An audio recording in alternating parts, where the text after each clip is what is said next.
বাবা, আমরা এখানে কেন এসেছি তুমি কি জানো? আরে বোকা মেয়ে, বুঝে না। আমরা এখানে তোর জন্য বাড়ি কিনতে এসেছি, তুই এটাও বুঝছত না? এ আমাকে বাড়ি কিনে দেবে? বাড়ি না কিনে দিয়ে আমাকে একটা আইফোন কিনে দাও। আইফোন দিয়ে আমি টিকটক করব। টিকটক করলে আমি ভাইরাল হয়ে যাব। এখন তুই বড় হয়ে গেছ, এখনো তোর এই টিকটকের ভূত নামেনি। তুই টিকটকের জন্য কি পাগল হয়ে যাবি?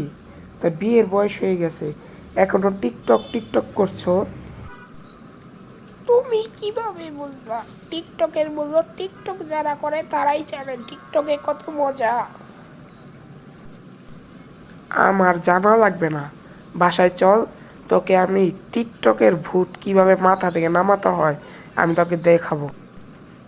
না বাবা, আমার ভুল হয়ে গেছে, আমি আর টিকটক করব না, আমাকে মাফ করে দাও। আমি আর কোনোদিনও টিকটকের নাম উচ্চারণ করব না। কখনো যদি টিকটক করি তাহলে নিজেই আত্মহত্যা করব। এবার ভালোই হয়েছে, ওষুধটি কাজ করেছে, না হলে এই মেয়ের মাথা থেকে টিকটকের ভূত কখনো নামতই না। চলো বাবা, আমরা বাসায় চলে যাই। বাসায় যেয়ে গরুর মাংস রান্না করে খাই। গত 2 দিন আগে তো কুরবানি গেছি। হ্যাঁ, বাসায় চল তাড়াতাড়ি, বাসায় যেয়ে গরু মাংস দিয়ে ভাত খাবো।